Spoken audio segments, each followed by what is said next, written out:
Hello hi good morning to all. तो कैसे हैं आप लोग? उम्मीद है सब लोग बढ़िया होंगे, बेहतर होंगे। कल के लिए वेरी सॉरी, मैं वीडियो नहीं अपलोड कर पाई। थोड़ा सा इधर कुछ काम है, तो मे बी मैं डेली वीडियोस ना डाल पाऊँ, बट हाँ एक एक दिन के अंतराल पे आपको वीडियो ज़रूर मिलेगी। तो एक बार फिर से आपका स्वागत है होम साइंस विद चार्ली में। और ये वीडियो आपको जो है एलटी और जीआईसी, टीजीटी, पीजीटी और होम साइंस के जो भी अदर एग्जाम्स हैं उनमें आपको हेल्प करेगी। और बता दूं कि मैं जो लोग सुपर टेट भी पढ़ रहे हैं उसमें बायो का जो 2, 4, 5 क्वेश्चन आता है वो भी आपका यहाँ से कवर हो सकता है। तो आज का टॉपिक है हमारा ग्लैंड्स। तो हम आज ग्लैंड्स के बारे में पढ़ेंगे। चैप्टर थोड़ा सा ये लंबा है, इसलिए हम जो है इसको 2 वीडियो में पढ़ेंगे। तो स्टार्ट करते हैं। सबसे पहले सभी आप लोगों को गुड मॉर्निंग। और इस कोड को आप लोग पढ़िए और एक्टिव मोड में आइए, और जो है आपका जो भी है अपने गोल की तरफ एक दिन फिर से अपने दिन की शुरुआत करिए, और एक दिन फिर से आप अपने गोल के पास पहुंचिए। एक एक दिन बीतता जाता है तो हम वैसे वैसे अपनी एक्टिविटीज़ करते हैं, वैसे वैसे हमारा उद्देश्य भी, हम अपने उद्देश्य के काफ़ी करीब पहुंचते रहते हैं। ग्रीन टी है या नींबू वाली चाय है, नींबू तो आजकल खैर कुछ बोलना नहीं है, तो ये आपकी चाय है, आप पी सकते हैं, पुदीने वाली चाय और जो भी जैसी भी ये दिख रही है। तो चलिए बातें बहुत हो गई, बिना किसी देर के हम अपना स्टार्ट करते हैं। देखिए ग्लैंड्स के बारे में पढ़ना है हमें आज कि ग्लैंड होती क्या है। ग्रंथि, इसको हिंदी में ग्रंथि बोलते हैं। Any organ which produce juice enzymes any chemical substance that is gland. कहने का मतलब ये है कि ग्लैंड एक तरह का ऑर्गन है, मतलब कि ऑर्गन के बारे में ही पढ़ते आ रहे हैं फिजियोलॉजी में। एक तरह का ऑर्गन, कोई भी ऑर्गन होता है, कोई भी ऐसा अंग जो क्या प्रोड्यूस करे, जूस, एंजाइम्स या कोई भी chemical substance, that is gland. तो आप ये कह सकते हो कि ग्लैंड क्या है कि जो कोई एंजाइम, जूस या कोई केमिकल सब्सटेंस क्या करे, प्रोड्यूस करे, उसको हम ग्लैंड कह सकते हैं। That chemical substance can be any juice, hormone. ये कोई जूस भी हो सकता है, हार्मोन भी हो सकता है, जो हमने ऊपर अभी पढ़ा आपका। तो आपको मैं बता दूं कि ग्लैंड कितनी तरीके की होती हैं। 3 तरह की ग्लैंड हमारे शरीर में पाई जाती हैं। फर्स्ट आपकी देखिए पूरा चार्ट आपको दिख रहा है, एक्सोक्राइन ग्लैंड, एंडोक्राइन ग्लैंड, और थर्ड है आपकी मिक्स ग्लैंड। मिक्स ग्लैंड जो होती हैं वो एक्सोक्राइन ग्लैंड की तरह बिहेव करेंगी और एंडोक्राइन की तरह बिहेव भी करेंगी। एंडोक्राइन, तो एक्सोक्राइन ग्लैंड क्या है कि the glands which produce their chemical substance release them on the surface of our body. मतलब हमारे शरीर के सरफेस पे जो भी ये रिलीज करेंगी, जो भी पदार्थ ये रिलीज करेंगी, केमिकल सब्सटेंस या कोई भी हार्मोन, वो कहाँ रिलीज करेंगे? आपके बॉडी के सरफेस पे। आपको लगेगा बॉडी के सरफेस पे क्या रिलीज होता है? आपकी जो लैक्रेमल ग्लैंड होती है, अश्रु ग्रंथियाँ जिसको हम बोलते हैं, उनकी वजह से आंसू निकलते हैं। तो देखिए आप, आंसू तो हमारे बॉडी के सरफेस पे ही निकल रहा है। सेबेसियस ग्लैंड होती हैं, पसीना हमारे शरीर के ऊपर ही निकलता है। एंडोक्राइन पे आ जाइए। एंडोक्राइन का मतलब क्या है कि ये सीधे ऐसे ये जो केमिकल सब्सटेंस या हार्मोन जूस जो भी रिलीज करती हैं वो डायरेक्ट इनसाइड द ब्लड, मतलब रिलीज जहाँ करेंगे वो डायरेक्ट जाकर के ब्लड में मिल जाएगा, आपकी बॉडी के अंदर आप कह सकते हो, या डायरेक्ट आपके ब्लड में जाकर के मिल जाएगा। इसके बाद आपकी मिक्स ग्लैंड है। मिक्स ग्लैंड जो होती है, मैंने आपको बताया ये दोनों तरीके से बिहेव करेंगी, एक्सोक्राइन का भी काम करेंगी और एंडोक्राइन का भी काम करेंगी। तो आई होप आपको ये समझ आएगा कि ग्रंथियाँ एटलीस्ट कितने तरह की होती हैं। इसके बाद आपकी हम लोग जो पढ़ेंगे वो अंतःस्रावी ग्रंथि, मतलब कि एंडोक्राइन ग्लैंड के बारे में पढ़ेंगे। ये ग्रंथियाँ जो होती हैं नलिका विहीन होती हैं। इनमें कोई, मतलब आप ये कह सकते हो, इस तरह की स्ट्रक्चर नहीं पाया जाता कि इसमें नलिकाएं होती हों। ये होता क्या है, जहाँ पर ये सिक्रीट होंगी वो वहीं पर काम करेंगी। देखिए लिखा हुआ ना कि यह हार्मोन अपनी उत्पत्ति के स्थान पर क्रिया करते हैं, जहाँ पर उत्पन्न होंगे वहीं पर क्रिया करेंगे। इनसे जो हार्मोन स्रवित होते हैं वो प्रत्यक्ष रूप से जाकर के ब्लड में मिल जाते हैं। वही वाली बात कि direct inside the blood, directly जाकर के कहाँ मिल जाएंगे? ब्लड में मिल जाएंगे। तो 3 चीज़ें याद रखिए कि नलिका विहीन होती हैं और जहाँ पर प्रोड्यूस होंगी वहीं पर काम करेंगी, और जहाँ क्या बोलते हैं, और जो हार्मोन इनसे निकलेंगे एंडोक्राइन ग्लैंड से वो जाकर के आपके डायरेक्ट ब्लड में मिल जाएंगे। अब है आपकी जो लिस्ट है पूरी एंडोक्राइन ग्लैंड्स की, मतलब कि अंतःस्रावी ग्रंथियों के अंदर कितनी ग्रंथियाँ आती हैं। तो इसमें देखिए 7 ग्रंथियाँ आती हैं, जिनमें से हम आज सिर्फ और सिर्फ पिट्यूटरी ग्लैंड के बारे में पढ़ेंगे, क्योंकि जो आपकी पिट्यूटरी ग्लैंड है वो थोड़ा सा लेंदी टॉपिक है। तो आज सिर्फ पिट्यूटरी ग्लैंड के बारे में। सबसे पहले तो आप ये समझ लीजिए कि आपको लगेगा ये मास्टर ग्लैंड क्यों लिखा है। पिट्यूटरी ग्लैंड को हमारे शरीर का मास्टर ग्रंथि बोलते हैं। आप मास्टर ग्रंथि या मास्टर ग्लैंड जो भी बोल पाओ। तो सबसे पहले चलिए हम पिट्यूटरी ग्लैंड के बारे में पढ़ना शुरू करते हैं। ये आपकी पूरी ग्लैंड, हमारे शरीर में जितनी भी एंडोक्राइन ग्लैंड्स होती हैं, pituitary, pineal, thyroid, thymus gland, adrenal gland. Adrenal gland वही है जो किडनी के ऊपर पाई जाती है। आप देख सकते हो किडनी के ऊपर छोटा छोटा स्ट्रक्चर बना हुआ स्लाइक का, तो ये आपकी एड्रीनल ग्लैंड है। पैनक्रियास आपने पढ़ा ही था डाइजेस्टिव सिस्टम में। टेस्टिस, ये जो टेस्टिस होता है ये मेल में होता है, मतलब पुरुषों में पाया जाता है। और ये ओवरी होती है जो फीमेल में पाई जाती है। ओवरी का मतलब अंडा नहीं, ओवरी याद रखो आप, ओवरी ज़्यादा ईजी, हिंदी एग्जैक्ट याद नहीं आ रही। आपका देखिए सबसे फर्स्ट नंबर पे पिट्यूटरी ग्लैंड। ये कहाँ स्थित होती है? आपके मस्तिष्क के आधार में। आप पिक्चर में देख सकते हो कि ये देखिए बिल्कुल मस्तिष्क में स्थित है। ये मस्तिष्क के आधार में स्थित है और ये मुख्य 2 खंडों से बनी होती है। मतलब आप ये कह सकते हो कि इसमें 2 खंड होते हैं। बाहरी खंड को बोलते हैं न्यूरोहाइपोफाइसिस, और जो आंतरिक खंड होता है मतलब जो इंटरनल है उसको हम लोग एडिनोहाइपोफाइसिस के नाम से जानते हैं। नाम याद रखिएगा, एग्जाम में कभी पूछा जा सकता है कि पिट्यूटरी ग्लैंड के बाह्य खंड को क्या बोलते हैं। इस ग्रंथि के आगे वाले खंड को मास्टर ग्रंथि के रूप में जाना जाता है। वही मास्टर ग्लैंड की बात हो रही है। इसी खंड से, जो मास्टर ग्रंथि के रूप में जाना जाता है जो खंड, उसी खंड से कितने हार्मोन्स निकलते हैं? 7 हार्मोन्स। आपने शायद नाम सुना हो। तो ये एक एक लाइन आपको याद रखना है कि कितने हार्मोन निकल रहे हैं। 7 हार्मोन निकल रहे हैं। बाह्य खंड को न्यूरोहाइपोफाइसिस बोलते हैं, आंतरिक वाले को एडिनोहाइपोफाइसिस, और मस्तिष्क के आधार में स्थित है, जो आपका ब्रेन है वहाँ स्थित है।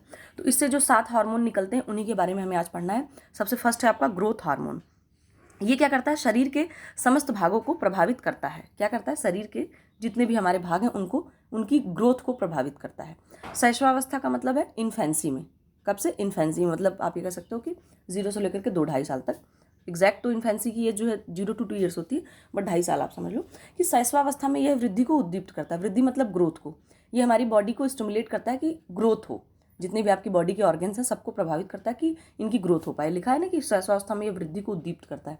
उद्दीप्त का मतलब यहाँ पे स्टिमुलेट करना, एक तरीके से उत्प्रेरित करना आप कह सकते हो। लंबी अस्थियों की वृद्धि को नियंत्रित रखता है। इस जो हमारी हड्डियां होती हैं वो आप ये सोचो कि हमारे बॉडी का जो स्ट्रक्चर है उसी के हिसाब से होती हैं, और बॉडी की जो हाइट है उसी के हिसाब से होती हैं। अगर ये हार्मोन क्या करता है? अगर ये हार्मोन अनियंत्रित हो जाए तो आपकी हड्डियां हो सकता है बहुत बड़ी हो जाए, हो सकता है बहुत छोटी हो जाए। ठीक। और क्या होता है? तो इसीलिए लिखा है कि लंबी अस्थियों की वृद्धि को नियंत्रित रखता है। अब है कि वृद्धि हार्मोन के स्राव का नियंत्रण। ये जो ग्रोथ हार्मोन सिक्रीट हो रहा है उसका जो नियंत्रण होता है वो कहाँ से होता है? हाइपोथैलेमस द्वारा 2 हार्मोन निकलता है, GH RH। GH मतलब कि ग्रोथ हार्मोन और RH मतलब रिलीजिंग हार्मोन, एवं सोमेटोकाइनिन एवं सोमेटोरेलिन। ये जो हार्मोन होता है यहाँ से मतलब हाइपोथैलेमस के द्वारा नियंत्रण होता है कि मतलब ना ज़्यादा हार्मोन निकले ना कम हार्मोन निकले। तो आपको ये GH RH और सोमेटोकाइनिन और सोमेटोरेलिन का नाम याद रखना है। अब है आपका TSH मतलब कि थायराइड स्टिमुलेटिंग हार्मोन। ये जो हार्मोन होता है वो थायराइड ग्रंथ की क्रियाशीलता को उद्दीप्त करता है, मतलब कि थायराइड ग्रंथ की फंक्शन को स्टिमुलेट करता है आप ये कह लो। जिससे क्या होता है? इसके स्टिमुलेशन की वजह से क्या होता है कि थायरॉक्सिन मतलब कि T4, थायरॉक्सिन हार्मोन को T4 भी बोलते हैं और ट्राईआइडोथायरोनिन को T3 भी बोलते हैं। तो ये जो TSH है उसके स्टिमुलेशन से T3 और T4 हार्मोन सिक्रीट होते हैं।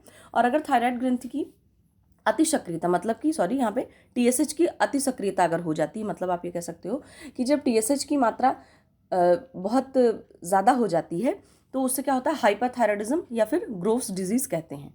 अगर ज़्यादा हार्मोन रिलीज हो जाएगा तो उससे क्या होगा कि जो है आपके पास ये हाइपरथायराइडिज्म की दिक्कत हो सकती है। एक चीज़ और है कि जब ब्लड में T3 मतलब कि आपका ट्राईआइडोथायरोनिन और T4 का मतलब थायरॉक्सिन हार्मोन का सिक्रीशन अगर ज़्यादा होने लग जाता है तो TSH का स्राव कम हो जाता है। समझ रहे हो आप? अगर T3 और T3 हार्मोन ज़्यादा सिक्रीट होने लग जाएगा तो TSH अपने आप से कम हो जाएगा।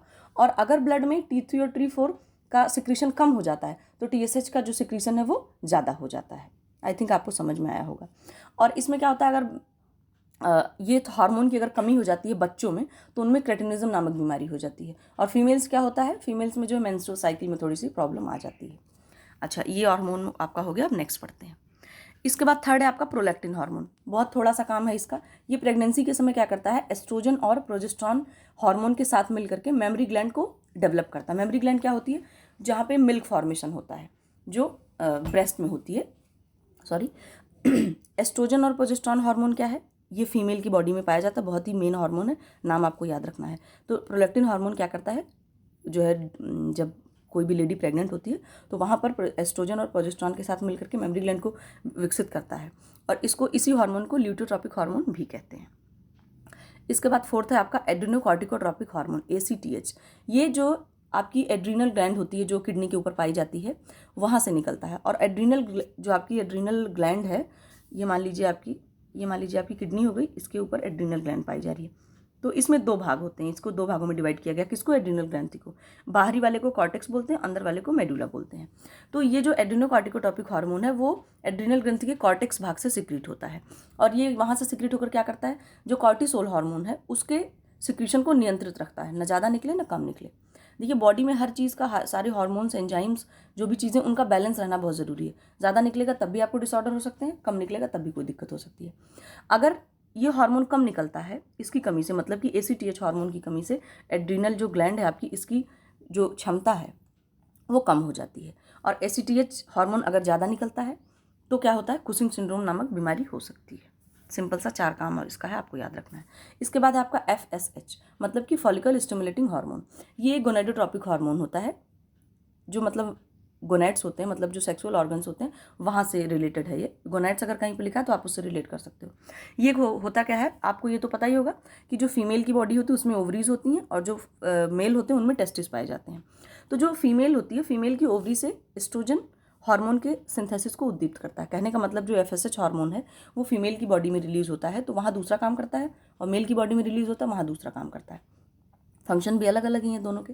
तो जो फीमेल होती हैं उनकी ओवरी में क्या करेगा, ये एस्ट्रोजन हार्मोन को बनने के लिए उद्दीप्त करता है कि भाई आप ओवरी से, मतलब एक तरह से आप समझ लो कि ओवरी से बोलता है कि एस्ट्रोजन हार्मोन बनाओ भाई।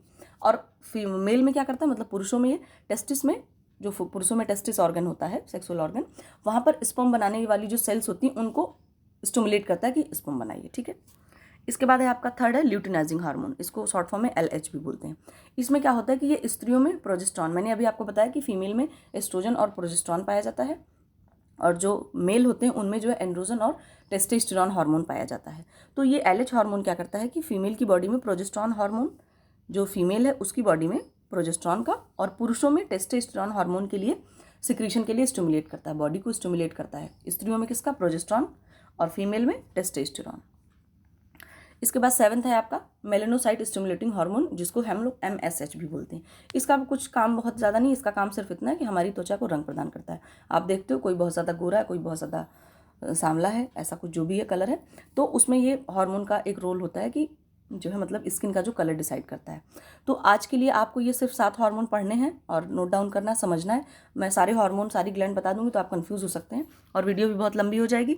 तो चलिए अपनी बात को मैं यहीं ख़त्म करती हूँ, और आप लोग इसको बताइएगा समझ में आया नहीं आया। जो नहीं आया कमेंट सेक्शन में बता सकते हैं, आप लोग बताते हैं, बड़ा अच्छा लगता है।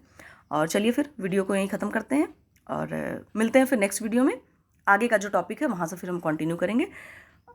ओह सॉरी, एक चीज़ रह गई, बहुत इंपॉर्टेंट है ये। मैंने अभी आपको बताया कि जो पिट्यूटरी ग्लैंड थी उसके अग्रभाग से, जो मतलब कि फ्रंट वाला पोर्शन है, वहाँ से 7 हार्मोन निकलते हैं, जो आपने 7 हार्मोन पढ़ लिया यहाँ तक। ठीक है। इसके बाद पिट्यूटरी ग्लैंड का जो पोस्टीरियर पार्ट होता है, मतलब कि जो पश्च भाग होता है, मतलब कि पीछे वाला पार्ट, वहाँ से भी 2 हार्मोन निकलते हैं, वो भी हम पढ़ लेते हैं पहले। सॉरी, पूरा टाटा बाय बाय हो गया। इसके बाद फिर से तो देखिए, पीछे वाले भाग से 2 हार्मोन निकलते हैं। पहला है ऑक्सीटोसिन हार्मोन और दूसरा है आपका वैसोप्रोसिन हार्मोन। तो हम पहले ऑक्सीटोसिन के बारे में पढ़ लेते हैं। ऑक्सीटोसिन आई थिंक पढ़ा होगा आप लोगों ने भी। ये क्या करता है, प्रसव के दौरान, मतलब जब डिलीवरी होती है किसी भी लेडी की, तो वो जो यूट्रस है, यूट्रस के संकुचन एवं प्रसव के उपरांत दुग्धपान के लिए, शिशु के दुग्धपान के लिए दूध उत्पन्न करता है। जो प्रोलैक्टिन हार्मोन था वो मेमोरी ग्लैंड को डेवलप करता है, कि मतलब मेमोरी ग्लैंड को एक्टिव करता है, आप एक ये कह सकते हो, क्योंकि मेमोरी ग्लैंड से ही जो मिल्क को रिलीज होता है आफ्टर मतलब आफ्टर डिलीवरी। तो ये 2 काम करता है। क्या करता है कि प्रसव के दौरान गर्भाशयिक संकुचन को उत्प्रेरित करता है, जिससे डिलीवरी में जो है मतलब मदद मिलती है। और प्रसव के उपरांत क्या करता है, जो बच्चा होता है फीड करता है, वो उनके लिए दूध उत्पन्न करता है। आप ये कह सकते हो कि जो मिल्क होता है उसको रिलीज करने का काम करता है। प्रोलैक्टिन तो मेमोरी ग्लैंड बनाता है और मेमोरी ग्लैंड में ही ब्लड का फॉर्मेशन होता है। तो अब रिलीज करने का काम कौन करा रहा है, ऑक्सीटोसिन। बहुत माइनर डिफरेंस है, तो ध्यान से समझिएगा। इसके बाद और क्या करता है कि प्रसव के दौरान गर्भाशय की चिकनी पेशियों में संकुचन पैदा करता है, जो प्रसव में मदद करता है। मैंने जो अभी आपको बताया कि संकुचन होने से क्या होता है कि आप ये कह सकते हो कि एक फैलने सिकोड़ने वाला जो वो होता है, उससे हेल्प मिलती है डिलीवरी में। ठीक है, बच्चे की डिलीवरी में हेल्प मिलती है। और दूसरा आपका हार्मोन है वैसोप्रोसिन हार्मोन। इसमें एक पदार्थ पाया जाता है वैसोप्रोसिन हार्मोन में कि डायूरेटिक, आपको दिख रहा होगा ये लिखा हुआ एक सेकेंड, क्या है, डायूरेटिक और एंटी डायूरेटिक। ये एंटी डायूरेटिक, तो डायूरेटिक पदार्थ वह होता है जो यूरिन को विसर्जन के लिए उद्दीप्त करता है। कहने का मतलब कि जब आप यूरिन पास आउट करते हैं उसको ये स्टिमुलेट करता है। अगर आपको यूरिन फील हुई तो पास आउट करने के लिए स्टिमुलेट करता है। कौन स्टिमुलेट करवाता है, डायूरेटिक। और जो एंटी डायूरेटिक है वो यूरिन विसर्जन को कम कर देता है, कि यूरिन पास नहीं हो पाता है। एंटी डायूरेटिक, एंटी से आपको समझ में आ रहा होगा कि मतलब निगेटिव, मतलब हाँ निगेटिव सेंस में बात हो रही है। इसके बाद इसका मेन काम क्या होता है, ये हार्मोन जो होता है वो शरीर के द्रव्य संतुलन में आपके सहायता करता है। तो इसका आप ये कह सकते हो कि ये इतना जो मेन फंक्शन था उसका यही तीनों है, और इतना आपको समझ लेना है। और होता क्या है कि इसकी जो मुख्य भूमिका होती है वो शरीर के द्रव संतुलन के नियंत्रण में, मैंने आपको बता दिया, होती ही है। और चलिए फिर, अब टाटा बाय बाय तो मेरा हो ही गया था। अब मैं वीडियो को यहाँ ख़त्म करती हूँ और फिर नेक्स्ट वीडियो में मिलते हैं। तब तक के लिए tata bye bye, take care, अपना ध्यान रखिए और सबका दिन शुभ हो। Have a good day. चलिए ठीक है, okay, bye bye, thank you.